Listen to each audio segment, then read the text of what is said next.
Hello, કેમ છો? તો સ્વાગત છે તમારું પિક્ચરની પંચાતના એપિસોડમાં. દોસ્તો, આ ચેનલ ઉપર આપણે વાત કરીશું ગુજરાતી ફિલ્મો, સફળ નિષ્ફળ ફિલ્મોની, જેથી લોકોને ખબર પડે કે સફળ હતી તો કેમ હતી, નિષ્ફળ હતી તો કેમ હતી, એના કારણોની ચર્ચા કરીશું, ઝડપથી ચર્ચા કરીશું આ શોર્ટ્સ દ્વારા. તો પિક્ચરની પંચાતમાં આજે સૌથી પહેલા વાત કરીએ છીએ 2025ની સૌથી પહેલી હિટ ફિલ્મ ઉમ્બ્રો વિશે. ઉમ્બ્રો એ બહુ જ હિટ ફિલ્મ હતી. લગભગ ઓક્ટોબર મહિના સુધી પહેલા નંબરે આવવાવાળી ફિલ્મ હતી. એ સૌથી વધારે કલેક્શન કરવાવાળી 2025ની લગભગ.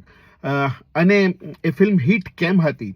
સૌથી પહેલાં તો એ એક મરાઠી ફિલ્મ જિમ્માની રીમેક હતી અને સફળ એટલા માટે હતી કે એક વુમન એમ્પાવરમેન્ટની વાત હતી, સરસ મજાની વાર્તા હતી, લંડનનો સેટઅપ હતો અને સૌથી અગત્યની વાત હતી કે એમાં ભારોભાર કોમેડી અને ઇમોશનનું મિશ્રણ હતું અને એટલા માટે જ આ ફિલ્મ સુપર હિટ હતી. 15 કરોડ રૂપિયાની આસપાસનો એણે બિઝનેસ કર્યો હતો. તો દોસ્તો, ધ્યાન રાખજો, એ ફિલ્મ હિટ કેમ હતી? સૌથી મોટું કારણ કે એમાં કોમેડી અને ઇમોશન્સનું મિશ્રણ હતું, એટલા માટે એ હિટ હતી. તો મળીએ છે દોસ્તો આવી જ બીજી 2025ની બીજી એક ફિલ્મની વાત માટે આવતા એપિસોડમાં.